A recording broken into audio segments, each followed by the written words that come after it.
Welcome back to TechnoSurgeon YouTube channel. So Gigabyte A7 620 boards are here. Not from Gigabyte, but most of the 620 boards are here for Ryzen 7000 series. And this is one of the Gigabyte board A620M. Though 620M the pricing is nice. You can go into 7000 series at the reasonable price of $85, which is a nice thing. Like finally AMD is affordable if A620 boards are here. And yeah, and the price point is nice compared to the A650 and 670 boards, but you just get no overclocking on CPUs on these boards, but at the same time you can get a memory overclock, which is awesome. There's no PCIe 5.0 support, but even the high-end graphics card doesn't support PCIe 5.0, but you have on one NVMe slot you have PCIe DDR5 support. You have DDR5 support on memory and PCIe 5.0 support. It comes with 32 PCI-4 lens, but it has PCI 5.0 support on one of the NVMe, I think, and the rest is PCI 4.0 or something like that up to the standard. But yeah, you are getting Ryzen 7000 on a cheaper board, which is $85, $86, $85 to be exact. But yeah, it is cheaper. As you can see, ASRock A620 board goes for $86, which is awesome. You can get into Ryzen 7000 at a reasonable price. And it comes with one display port, one HDMI 2.0, like one Type C port, two Type 3.0 USB 3.0 port, and three USB 2.0 port, and it has one Gen 4 socket, while other socket is SATA. So yeah, one M.2 slot is PCI Gen 4, while other is normal SATA speed. So yeah, you get some compromises, but at the same time, you are getting a cheaper board, and you can get into 7000 series at a reasonable price. And we have some news regarding 7th Nvidia's GPUs, and we know like the GPUs were there from Chinese OEMs in US market, but now we know some more things because Nvidia has come out and they said like these are fake GPUs, and they are basically mining GPUs which are rebranded, and you just shouldn't buy these fake GPUs from Chinese OEMs because they are just crypto mined GPUs.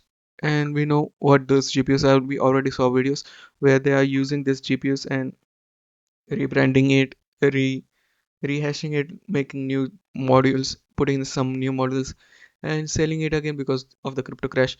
But yeah, so if you don't want to buy these fake GPUs, just don't buy it, or just buy 40 series, RTX 40 series, or 3060. I think 3060 came after the crypto crash. So yeah, you can buy that GPU also, which is awesome. And which, let's see. But speaking of GPUs, we also have some nice news regarding RTX 4070, which is supposed to be launched in April in I think 14 days or so. But yeah, RTX 4070, the pricing is here, and it's come from official price briefing, which is scheduled for the next week, and for the next week those GPUs will be there. And this information comes from a press briefing, so it is 100% sure. And the pricing for the GPU is $599, so it is $100 expensive compared to 3070, which is to be expected. But 4070 is similar in performance to RTX 3070, like same number of CUDA cores, though higher boost clock, and it's $200 cheaper than 4070 Ti. But at the same amount of CUDA cores, higher frequency, a lower bit bus, and yeah, theoretically it's similar to performance to 4070 Ti. But let's just see what happens. But it doesn't look good, and at the same time I think they are just going with the performance they get from DLSS 3, which is a bummer because if AMD comes with their FSR 3.0, and even if it is an open source file, and if it supports Nvidia's implementation, then RTX 4070 will look way bad. But yeah, let's just see what happens in the segment, because RTX 4070 is retailing for 599 $600, and if people wants it they will surely go and buy those cards. So yeah, let's just see what happens. But yeah, FSR 5.0 is already coming. Not 5.0, 3.0 is coming very soon. So yeah, let's just see what happens. If it supports Nvidia cards, then 4070 sales might be hindered. And let's just see what AMD has planned, because Nvidia is going to launch some new GPUs in coming months. So AMD should have their low end segment also ready to go toe to toe. Let's just see what happens. But speaking of also AMD, we also have some nice news coming from AMD, and it not directly from AMD, but it comes from Red Gaming Tech.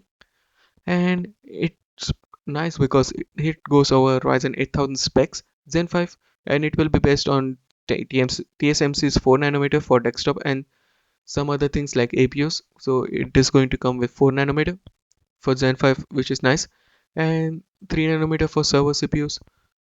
So for servers, Epic, it's going 3 nanometer, and the big core design is only for Ryzen. Big core design is only for Ryzen desktop like Granite Ridge, and Big Dot Little is only for Street Point as of now. So you are only going to get it in laptop segment, and we are going to get on one SSD 8 Zen 8 Ryzen CPUs, so 8 Zen cores per CCD. So yeah, indeed we are going to get the maximum of 16 cores. So there's no changes over there. But where the change is, it's massive because they are touting like the Granite which is Zen 5, which is based on 4 nanometer, will come with an IPC gain of 20 to 25%. Like one source says 20 to 25%, another source said over 25%, and it's going to be awesome because a generation leap of 25%, 20 to 25%, it's unheard of.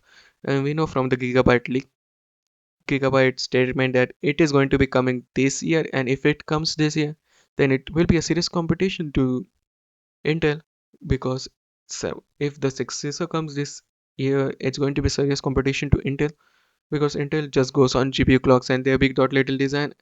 So yeah, but Gigabyte also told like they misspelled their wording, but it just clarifies it. So we don't know when the successor will come, but even if it comes next year, it will be a direct competition to Zen 5 and to Intel, and the clock speed are also similar to Zen 4. So yeah, it's too early to say about clock speed, but it's supposed to have bigger L1 cache, and possibly L2 cache is also getting bigger, and also L3 cache. So AMD's 8000 might be going all in with Intel, and maybe Intel 14 Gen needs to become very soon. So yeah, that's it from me today. What do you think about the news? Sound of your thoughts in the comment section below. Like, share, and subscribe, and I will meet you in the next one.